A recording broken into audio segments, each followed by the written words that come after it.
నిర్గమాకాండం 3వ అధ్యాయము 1వ వచనం నుంచి, మోషే మిద్యాను యాజకుడైన యిత్రో అను తన మామ మందను మేపుచు ఆ మందను అరణ్యము అవతల తోలుకొని దేవుని పవిత్రమైన హోరేబునకు వచ్చెను. 2వ వచనం చదువుతారా ఎవరైనా?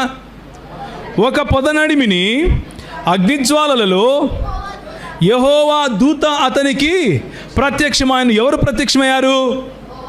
గట్టిగా చెప్పండి. యెహోవా దూత ప్రత్యక్షమాయను. అతడు చూచినప్పుడు అగ్ని వలన ఆ పొద మండుచుండెను గాని పొద కాలిపోలేదు. అప్పుడు మోషే ఆ పొద ఎలా కాలిపోలేదో నేను ఆ తట్టుకు వెళ్ళి చూసేదని, గొప్ప వింత చూసేదను అనుకున్నాడు. దాన్ని చూడటానికి అతడు ఆ తట్టుకు రాగానే ఆ తట్టుకు వస్తున్నాడని ఎవరు చూశారు? యెహోవా చూచిన. ప్రత్యక్షమైంది ఎవరు? ప్రత్యక్షమైంది ఎవరండి? యెహోవా దూత. ఇప్పుడు ఆయన తట్టుకు వస్తున్నాడని చూసేది ఎవరు? యెహోవా. దేవుడు ఆ పొద నడిమి నుండి మోషే మోషే అని అతనిని పిలిచాను. ఎవరు పిలిచారు? ఎవరు పిలిచారు? ఆ పొద నడిమి నుండి ఎవరు పిలిచారు? దేవుడు అని రాసుందా లేదా? యెహోవా దూత అంటారేంటి? అక్కడ దేవుడు అని రాసిందా లేదా? దేవుడు పిలిచాడు. దేవుడు పిలిస్తే ఈయనకు వినపడిందా లేదా? మరేంది యేసుప్రభు ఏంది? ఎప్పుడు దేవుని స్వరం వినలేదు మీరు అంటాడు. మీకు అర్థమవుతుందా నేను అడిగే ప్రశ్న? లేదా? ఇది పట్టుకుని చాలామంది అడుగుతారు మిమ్మల్ని, మీ బైబిల్లో ఎన్ని కాంట్రడిక్షన్స్ ఉన్నాయి చూసారా, ఎంత దరిద్రం ఉందో చూసారా, మీరు ఏం రాసుకున్నారో కూడా తెలియదే మీ బైబిల్లో అని ప్రశ్నలు వేస్తారు.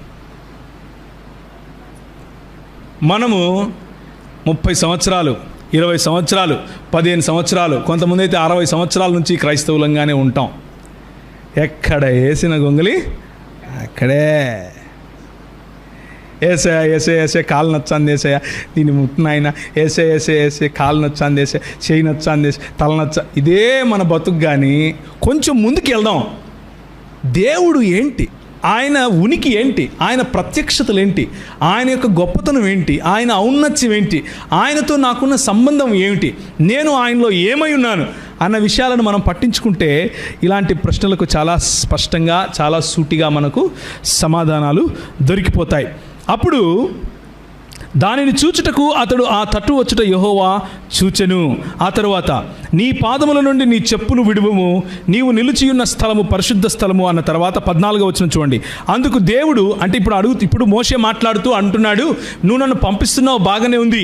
ఎవరు పంపిస్తున్నారు అంటే నేనేం చెప్పాలి, ఎవరి పేరు చెప్పాలి అని అంటే, అందుకు దేవుడు, నేను ఉన్నవాడను అనువాడనై ఉన్నానని మోషేతో చెప్పెను. మరియు ఆయన ఉండునను వాడవు మీ యొద్దకు నన్ను పంపెనని నీవు ఇశ్రాయేలీయులతో చెప్పవలెను.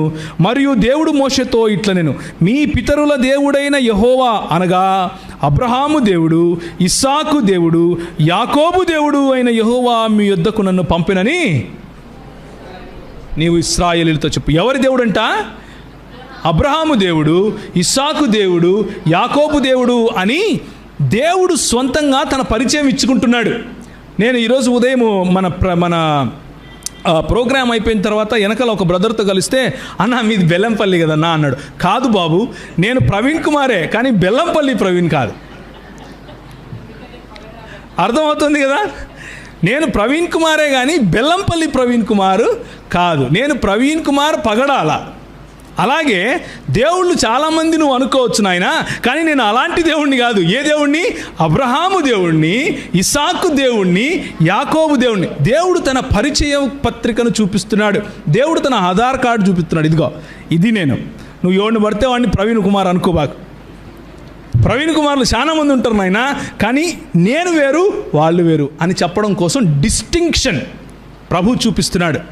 చాలామంది దేవుళ్ళు ప్రజల మనసుల్లో ఉండవచ్చు, కానీ నేను అద్వితీయుడైనటువంటి దేవుణ్ణి. ఏమని చెప్పమన్నాడు? ఇశ్రాయేలు వినుము, నీ దేవుడైన యెహోవా అద్వితీయుడు, ఆయనను పోలినవాడు ఇంకొకడు లేడు, ఆయనను పోలిన దేవుడు ఇంకొకడు లేడు. నువ్వెంత కష్టపడినా నాలాంటి దేవుడిని నువ్వు సృష్టించుకోలేవు. నువ్వు ఆవుని చేసుకోవచ్చు, దూడని చేసుకోవచ్చు, చెట్లను చేసుకోవచ్చు, పాములు చేసుకోవచ్చు, పుట్టలు చేసుకోవచ్చు. నాలాంటి దేవుడిని మాత్రం నువ్వు సృష్టించలేవు. నాలాంటి దేవుణ్ణి మాత్రం నువ్వు ఊహించుకోలేవు. నీ ఊహకు అందని వాణ్ణి. I'm unique. అని చెప్పటం కోసం ఇప్పుడు ఇట్లా చెప్తే నీకు అర్థం కాదు, కానీ ఒక మాట చెప్తా చూడు అని చెప్పి, నేను మీ నాయన మీ అబ్బున్నాడే అబ్రహాము దేవుణ్ణి, ఇస్సాకు దేవుణ్ణి, యాకోబు దేవుణ్ణి అని చెప్పి పరిచయం చేసుకున్నాడు. ఇప్పుడు మనం ఈ అబ్రహాముకు, ఇస్సాకుకు, యాకోబుకు అసలు ప్రత్యక్షతలు కనిపించాయా అని చూడాలి. అక్కడేమన్నాడు 5వ అధ్యాయం 2వ వచనంలో మీకా గ్రంథంలో ఏమన్నాడు? పురాతన కాలము నుండి శాశ్వత కాలం తన ప్రత్యక్షతలు చూపిస్తూ వస్తున్నాడు అని అంటే అబ్రహాముకు కూడా కనిపించి ఉండాలి కదా, ప్రత్యక్షత కలిగి ఉండాలి కదా, అవునా కాదా? ఇస్సాకుకు కలిగి ఉండాలి, యాకోబుకు కలిగి ఉండాలి. ఎందుకు? మోషేకు కలిగిన ప్రత్యక్షతలో ఏమని చెప్తున్నాడు? నేను అబ్రహాం దేవుణ్ణి, ఇస్సాకు దేవుణ్ణి, యాకోబు దేవుణ్ణి అంటున్నాడు. ఇప్పుడు అబ్రహాం దగ్గరికి వెళ్దాం. మళ్ళీ 12వ అధ్యాయం మనం ఆల్రెడీ చదివాం. 12వ అధ్యాయంలో అబ్రహాముకు కలిగిన ప్రత్యక్షతను మనం చూసాం. ఆయన మాటను విని ఆయన తన కుటుంబాన్ని తీసుకుని బయలుదేరి వెళ్ళిపోయాడు. అబ్రహాము భార్యల్లో 2వ భార్య అయినటువంటి హాగరుకు కలిగిన ప్రత్యక్షత చూడండి 16వ అధ్యాయంలో. యెహోవా దూత అరణ్యములో నీటి బుగ్గ యొద్ద అనగా ఎవరు కనిపించారు? 7వ వచనం చూడండి, 16వ అధ్యాయం 7వ వచనం. యెహోవా దూత అరణ్యములో నీటి బుగ్గ యొద్ద అనగా శూరు మార్గములో బుగ్గ యొద్ద ఆమెను కనుగొని 9:30 అయిపోయింది. ఇప్పుడు ఎట్లా?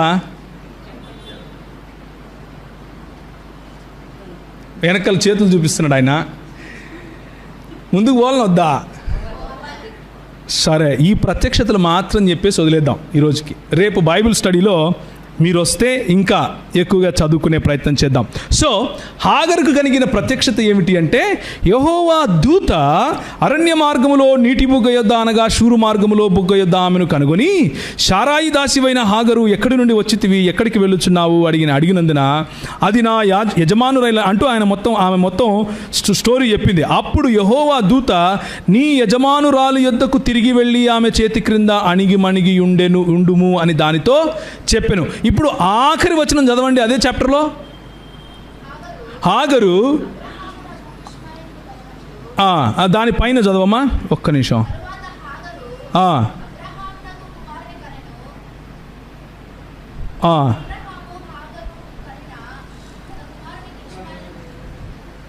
ఒక్క నిమిషం నేనే వెళ్తాను అక్కడికి. చూచుచున్న దేవుడవు నీవే అని తనతో మాట్లాడిన యెహోవాకు ఆమె పేరు పెట్టింది అన్నది కావాలి మనకు. ఆ నీటి బుగ్గకు ఓకే 13వ వచనం, అది చూచుచున్న దేవుడవు నీవే అను పేరు తనతో మాట్లాడిన యెహోవాకు.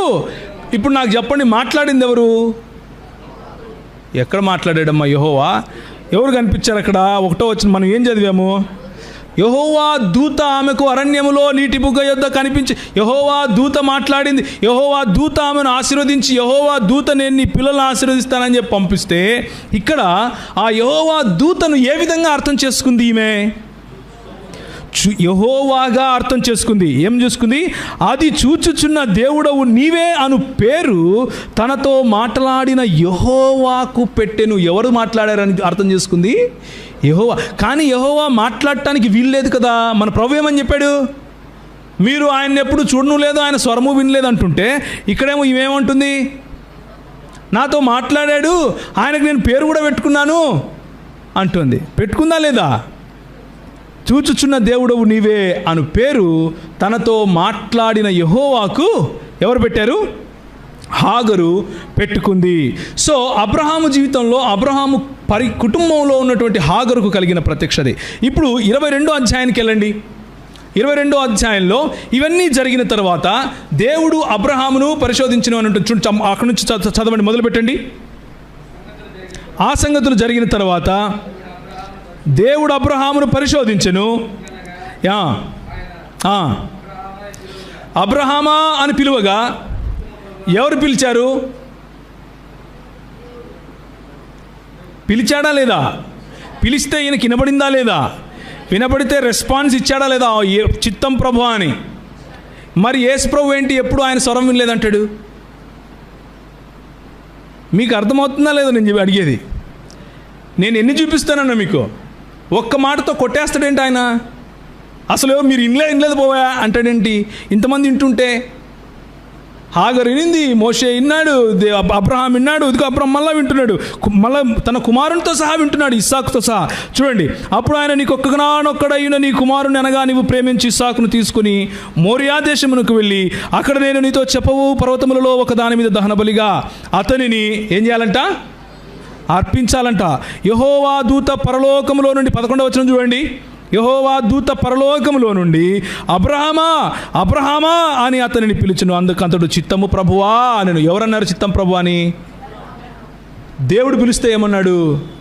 చిత్తం ప్రభువా అన్నాడు. ఇప్పుడు ఎవరు పిలుస్తున్నారు? యెహోవా దూత పిలుస్తున్నాడు. యెహోవా దూత పిలిస్తే ఏమంటున్నాడు? చిత్తం ప్రభువా అంటున్నాడు. అప్పుడు ఆయన, ఆ చిన్నవాని మీద నీ చేయి వేయకము, అతనిని ఏమీ చేయకము, నీకు ఒక్కగానొక్కడయ్యున్న నీ కుమారుని నాకు ఇదేంటి? దేవునికి అనాలి కదా. నీకొక్కగానొక్కడయ్యున్న నీ కుమారుని దేవునికి అనాలి కదా. ఇక్కడ ఏమంటున్నాడు? నీకొక్కగానొక్కడయ్యున్న నీ కుమారుణ్ణి నాకియ వెనుదీయలేదు కనుక నీవు దేవునికి నాకీయడానికి వెనుదీయకపోతే దేవునికి భయపడ్డం ఏంటి? నాకు ఇవ్వడానికి నువ్వు వెనుక తీయకపోతే నాకు భయపడుతున్నావు అనాలి, కానీ నాకు ఇవ్వడానికి నువ్వు వెనుదీయలేదు కాబట్టి దేవునికి భయపడుతున్నావు అంటాడేంటి ఈ దూత? మీకు అర్థమవుతుందా నేను మాట్లాడే మాటలు? మీకు అర్థమవుతుంటే నాకు అర్థమైనట్లే, అందుకే అడుగుతున్నా. యెహోవా దూత పరలోకములో నుండి మళ్ళీ అనేది. యెహోవా దూత రెండవ మారు పరలోకములో నుండి అబ్రహామును పిలిచి ఇట్లా, నేను నీ ఒక్కడై ఉన్న నీ కుమారుణ్ణి నాకియ వెనుదీయలేదు కనుక ఈ కార్యము చేసినందున నేను నిన్ను ఆశీర్వదించాల్సింది ఎవరు? 12వ అధ్యాయంలో నేను నిన్ను ఆశీర్వదిస్తాను అని చెప్పింది ఎవరు చెప్పారండి? దేవుడు. ఇక్కడ ఎవరు ఆశీర్వదిస్తున్నారు? యెహోవా దూత రెండవ మారు పరలోకములో నుండి నేను నిన్ను ఆశీర్వదించి ఆకాశ నక్షత్రముల వలె సముద్ర తీరమందలి ఇసుక వలె నీ సంతానమును నిశ్చయముగా విస్తరింపజేసేదను అంటూ యెహోవా దేవుడు ఇచ్చినటువంటి ఆశీర్వాదాన్ని నేనే ఇచ్చేది నీకు అంటూ యెహోవా దూత మాట్లాడుతూ ఉన్నట్లుగా ఇక్కడ స్పష్టంగా దేవుని వాక్యము. ఇప్పుడు అబ్రహాము ప్రత్యక్షత అయిపోయింది. ఇక్కడ ఇస్సాకు కూడా ఉన్నాడు కదా. ఇస్సాకు అబ్రహాము కలిసి వెళ్ళారు కదా. సో ఇక్కడ చూడండి, అబ్రహాము ఆ చోటికి యెహోవా ఈరే అని పేరు పెట్టెను. అందుచేత యెహోవా పర్వతం మీద చూచుకొనును అని నేటి వరకు చెప్పబడును. యెహోవా ఈరే మాట్లాడిందేమో యెహోవా దూత, ఇమ్మన్నదేమో యెహోవా దేవుడు. ఏం చేయాలో తెలియక యెహోవా ఈరే అని పేరు పెట్టేశాడు ఈయన అనుకుంటారా? అంతే అంటారా? ఆయనకు అర్థం కాలేదంటారా? ఆయనతో మాట్లాడింది, ఆయనను ఇమ్మంది, ఆయనను ఆపింది యెహోవాయే అని గుర్తించాడు కాబట్టే యెహోవాయే చూచుకొనును అని యెహోవా ఈరే అనే పేరు పెట్టాడు. ఇప్పుడు యాకోబు ప్రత్యక్షత చూడండి, 32వ అధ్యాయం. యాకోబు మిక్కిలి భయపడి తొందరపడి ఏశావు ఒక గుంపు మీదికి వచ్చి దానిని హతము చేసిన ఎడల మిగిలిన గుంపు తప్పించుకొని పోవును అనుకొని తనతో ఉన్న జనులను, మందలను, పశువులను, ఒంటెలను 2 గుంపులుగా విభాగించి అప్పుడు యాకోబు, నా తండ్రి అయిన అబ్రహాము దేవా. ఇప్పుడు మళ్ళీ యాకోబు ఇదే ఐడెంటిటీ కార్డ్, ఆధార్ కార్డు వాడుతున్నాడు. ఏమని? నా తండ్రి అయిన అబ్రహాము దేవా, నా తండ్రి అయిన ఇస్సాకు దేవా, నీ దేశమునకు నీ బంధువుల యొద్దకు తిరిగి వెళ్ళుము, నీకు మేలు చేసేదను అని నాతో చెప్పిన యెహోవా అంటూ ప్రార్థన చేస్తున్నాడు. అంటే యాకోబుకు యెహోవా ఎవరో తెలుసు, అవునా కదా? యాకోబుకు యెహోవా ఎవరో తెలుసు. యాకోబుకు అబ్రహాము దేవుడు ఎవరో తెలుసు. యాకోబుకు ఇస్సాకు దేవుడు ఎవరో తెలుసు. ఆ దేవుడు ఇంకెవరో కాదు, యెహోవా అని పేరు పెట్టి మరీ పిలిచి మరీ ప్రార్థన చేస్తున్నాడు. నీవు నీ సేవకునికి చేసిన సమస్తమైన ఉపకారములకు, సమస్తమైన సత్యమునకు అపాత్రుడును. ఎట్లనగా నా చేతికర్రతో మాత్రమే ఈ యోర్దాను నదిని దాటి తిని ఇప్పుడు నేను 2 గుంపులనయ్యాను, పిల్లలతో తల్లితో నన్ను చంపేస్తాడేమో అని భయపడుతూ ఉన్నప్పుడు 24వ వచనానికి వెళ్ళండి. యాకోబు ఒక్కడు మిగిలిపోయాడు. ఈ అనుభవము భయంకరమైన అనుభవం, ఒంటరితనంలో మిగిలిపోయిన అనుభవం. ఒక నరుడు తెల్లవారు వరకు అతనితో పెనుగులాడెను. తాను అతనిని గెలవకుండా చూచి తొడగూటి మీద అతనిని కొట్టెను. అప్పుడు అతడు ఆయనతో పెనుగులాడుట వలన యాకోబు తొడగూడు వసిలెను. ఆయన తెల్లవారుచున్నది గనుక నన్ను పొమ్మనగా అతడు, నీవు నన్ను ఆశీర్వదించితే గాని నిన్ను పోనీయనెను. ఆయన, నీ పేరేమని అడుగగా అతడు యాకోబు అని చెప్పెను. అప్పుడు ఆయన, నీవు దేవునితోనూ మనుష్యులతోనూ పోరాడి గెలిచితివి గనుక ఇక మీదట నీ పేరు. ఆయనతో పోరాడింది ఎవరు? ఎవరు పోరాడారు ఇక్కడ? ఒక నరుడు. ఉందా లేదా? యాకోబు ఒక్కడు మిగిలిపోయెను. ఒక నరుడు తెల్లవారు వరకు అతనితో పెనుగులాడెను. కానీ ఆ నరుడు ఆశీర్వదిస్తూ ఏమంటున్నాడు? నీవు దేవునితోనూ మనుష్యులతోనూ పోరాడి గెలిచావు అని తన్ను తాను ఎవరికి సమానంగా చెప్పుకుంటున్నాడు? దేవునికి సమానంగా చెప్పుకుంటున్నాడు. అందుకు ఆయన, నీవు ఎందు నిమిత్తము నా పేరు అడుగుతివి అని చెప్పి అక్కడి నుంచి ఆయన ఆశీర్వదించి వెళ్ళిపోతే, ఈ ఘటనను యాకోబు ఎలా అర్థం చేసుకున్నాడో చూడండి.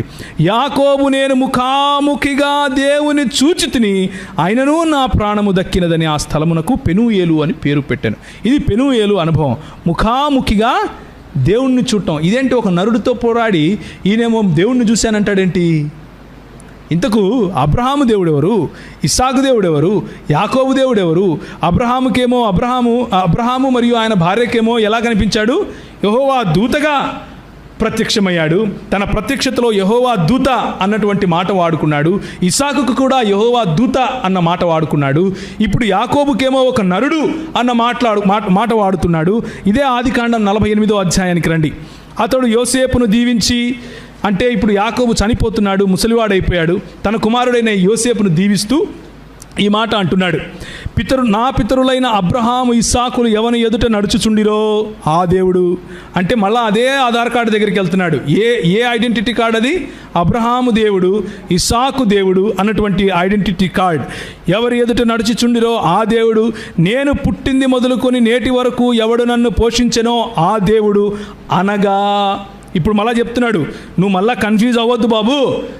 ఏ దేవుడు అంటే ఈయన మా నాయన ఇస్సాకు దేవుడు, మా అబ్బ అబ్రహాము దేవుడు అంటే మళ్ళా మా నాయన మా అబ్బ దేవుడు అంటే ఎవరంటే అని మళ్ళా దానికి వివరణ ఇస్తున్నాడు. అనగా సమస్తమైన కీడులలో నుండి నన్ను తప్పించిన దూతనా? మీ బైబిల్లో కూడా అట్లా ఉందా? ఇదేంది? సమస్తమైన కీడులలో నుండి నన్ను తప్పించిన దూత ఈ పిల్లలను ఆశీర్వదించునుగాక. హల్లెలూయా, దేవునికి స్తోత్రం కలుగునుగాక. యేసు ప్రభువారు, మీరు ఏ కాలమందైనను ఎన్నడైనను ఆయన స్వరము వినలేదు, ఆయనను చూడలేదు అన్నది తండ్రి గురించి. తండ్రిని మీరు చూడలేదు, తండ్రి స్వరము మీరు వినలేదు. కానీ ఆ ప్రత్యక్షత చూపిస్తూ వచ్చింది ఎవరో తెలుసా? ఆనాడు యెషయా, నేను సింహాసనాసీనుడై ఉండగా నన్ను చూసి ప్రభువును నేను చూశాను, యెహోవాను నేను చూశాను, నేను అపవిత్రమైన పెదవులు కలవాణ్ణి అని అన్నాడు. నన్ను చూసే అన్నాడు. దేవునికి స్తోత్రం, హల్లెలూయా. ఆ రోజు నీవు నీ కుటుంబాన్ని, నీ దేశాన్ని విడిచిపెట్టి వెళ్ళు అని చెప్పింది ఎవరు? నేను. ఆ రోజు ఇస్సాకును నువ్వు బలివద్దు, నేను నిన్ను ఆశీర్వదిస్తాను అని చెప్పింది ఎవరు? నేను. ఆ రోజు నీ తండ్రి అయినటువంటి యాకోబు నుండి ఇశ్రాయేలుగా పేరు పెట్టి పిలిచింది ఎవరు? నేను. అనగా సమస్త కీడులలో నుండి నన్ను రక్షించిన దూత ఈ పిల్లలను ఆశీర్వదించునుగాక అని దేవుని వాక్యము యేసు ప్రభువును క్రీస్తుగా, ఆ క్రీస్తు పురాతన కాలము నుండి శాశ్వత కాలము ఉన్నవాడుగా, పురాతన కాలము నుండి శాశ్వత కాలము తన ప్రత్యక్షతలు చూపిస్తూ వస్తున్నటువంటి వాడిగా దేవుని వాక్యం మనకు తెలియజేస్తూ ఉంది. యెషయా గ్రంథం 48వ అధ్యాయం చదువుకొని ముగించుకుందాం. యాకోబు, నేను పిలిచిన ఇశ్రాయేలు. ఎవరు యాకోబును పిలిచారంట? దేవుడు, యెహోవా దేవుడు. నేను పిలిచిన ఇశ్రాయేలు, నాకు చెవియొగ్గి వినుము. 12వ వచనం నుంచి చదువుతున్నాను. నేనే ఆయనను, నేను మొదటివాడను కడపటివాడను, నా హస్తము భూమికి పునాది వేసెను. ఎవరి హస్తం భూమికి పునాది వేసింది? దేవుని హస్తమే కదా. వేరే ఎవరైనా భూమికి పునాది వేయగలుగుతారా? క్రైస్తవ దృక్పథంలో ఎవరూ వేయలేరు, యెహోవా దేవుడు మాత్రమే. నా కుడి చెయ్యి ఆకాశ వైశాల్యములను వ్యాపింపజేసెను, నేను వాటిని పిలువగా ఒకటి తప్పకుండా అవన్నీ నిలుచును అంటూ చెబుతూ వచ్చి 15వ వచనం, నేనే ఆజ్ఞ ఇచ్చువాడను, నేనే అతనిని పిలిచి తిని, నేనే అతనిని రప్పించి తిని, అతని మార్గము తేజరిల్లును. నా యొద్దకు రండి, ఈ మాటలు ఆలకించండి. ఆది నుండి నేను రహస్యముగా మాట్లాడిన వాడను కాదు. అది అంటే ఆ ఆది అన్నది, ఆ సమయము అన్నది, పుట్టిన కాలము మొదలుకొని నేను అక్కడ ఉన్నవాడను. ఇప్పుడు ప్రభువగు యెహోవాయు ఆయన ఆత్మయు నన్ను మాట్లాడేది ఎవరు మాట్లాడుతున్నారు? నేనే ఈ భూమికి పునాది వేశాను అని ఎవరు మాట్లాడుతున్నారు? యెహోవా దేవుడు మాట్లాడుతున్నాడు. నేనే యాకోబును పేరు పెట్టి పిలిచాను అని ఎవరు మాట్లాడుతున్నారు? యెహోవా దేవుడు మాట్లాడుతున్నాడు. నా హస్తము భూమికి పునాది వేసింది అంటున్నాడు. ఆకాశ వైశాల్యములను నేనే వ్యాపింపజేశాను అంటున్నాడు. ఈ యెహోవా దేవుడినంట ఏందంట, ఇప్పుడు ప్రభువగు యెహోవాయు ఆయన ఆత్మయు నన్ను పంపెను అని ఈ యెహోవా దేవుడే మాట్లాడుతున్నాడు. మళ్ళీ ఈ యెహోవా దేవుడు ఏమని చెప్తున్నాడు అంటే, ప్రభువగు యెహోవాయు ఆయన ఆత్మయు నన్ను పంపెను అని చెప్తున్నాడు. ఈ యెహోవా ఇంకెవరో కాదు, మన ప్రభు అయినటువంటి యేసుక్రీస్తు. దేవునికి స్తోత్రం కలుగును గాక. యెహోవా అన్న మాట తండ్రికి ఎంతగా వాడబడిందో కుమారునికి కూడా అంతేగా ఆపాదించబడింది. తండ్రికి ఎంతగా ఆపాదించబడిందో పరిశుద్ధాత్మనికి కూడా అంతేగా ఆపాదించబడింది.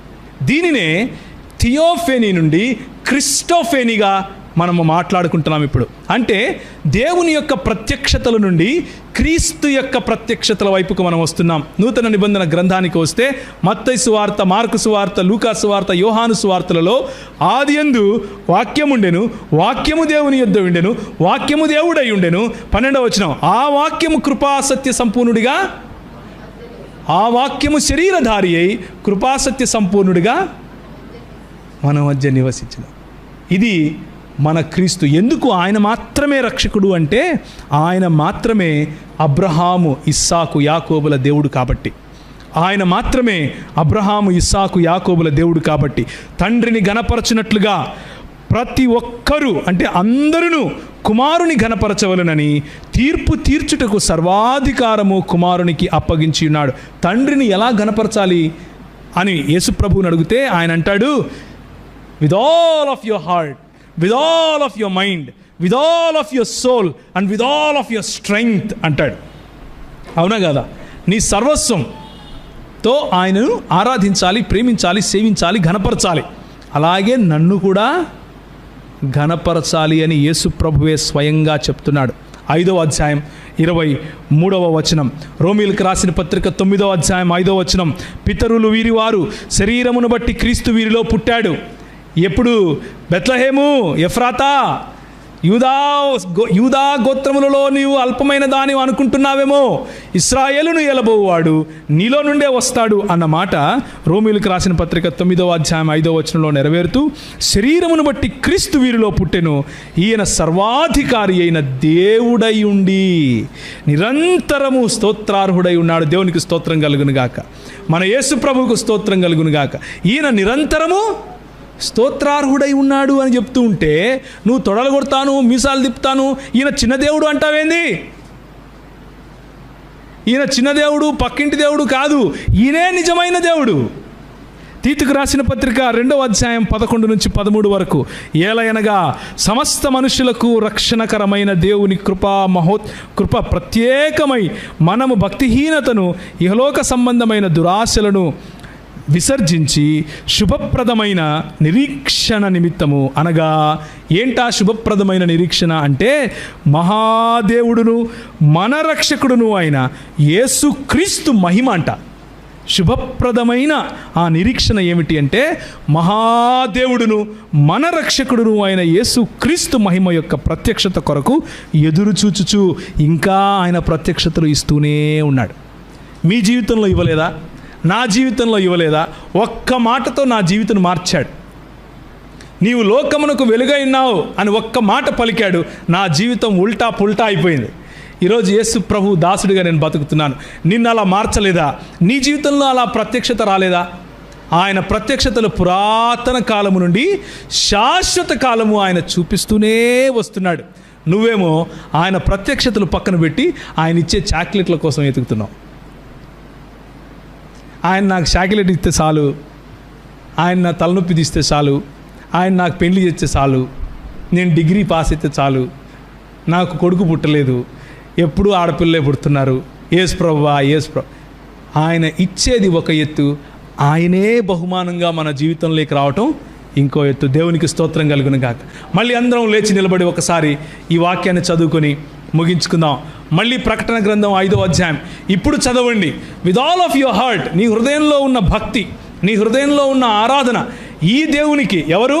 పురాతన కాలము నుండి శాశ్వత కాలము ప్రత్యక్షతలు చూపిస్తున్నటువంటి ఈ క్రీస్తు, సోలా క్రిస్తోస్, యేసు క్రీస్తు మాత్రమే మనకు ప్రభువు అని చెప్పటానికి ఈ మాట చదవండి.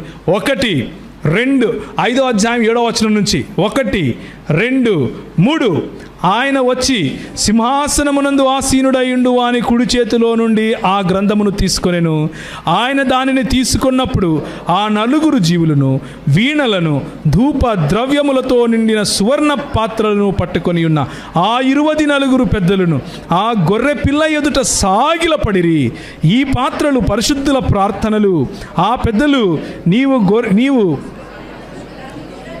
యోగ్యుడవు, నీవు వధింపబడిన వాడవై నీ రక్తమిచ్చి ప్రతి వంశములోనూ ఆయా భాషలు మాట్లాడి వారిలోను ప్రతి ప్రజలలోను ప్రతి జనములోను దేవుని కొరకు మనుష్యులను కొని మా దేవునికి వారిని ఒక రాజ్యముగాను యాజకులుగాను చేసితివి గనుక వారు భూలోకమునందు ఏలుదురని క్రొత్త పాట పాడుదురు. మరియు నేను చూడగా సింహాసనమును జీవులను పెద్దలను ఆవరించి ఉన్న అనేక దూతల స్వరములు విలువడెను.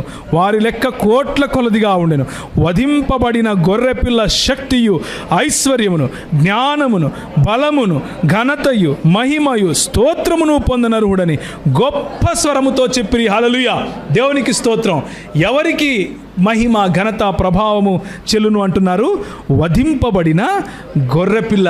నువ్వు ఇక్కడ నుంచి దేవుడిచ్చే ఆ దేవుని రాజ్యములోకి ప్రవేశించిన తర్వాత ఏం చేస్తావో తెలుసా? ఈ వధింపబడిన గొర్రెపిల్లనే ఆయన శక్తిని, ఐశ్వర్యాన్ని, జ్ఞానమును, బలమును, ఘనతను, మహిమను, స్తోత్రమును పొందనర్హుడని ఆరాధిస్తూ ఉంటావు. ఇదే నీ నిత్య జీవం అంటే. ఇదే నీ నిత్య జీవం అంటే. ఆ నిత్య జీవాన్ని కావాలి అనుకుంటే ఇక్కడ కూడా పొందగలవు. రైట్ నౌ ఇక్కడ కూడా ఆయన సన్నిధిని, ఆయన నిత్య జీవాన్ని పొందగలవు.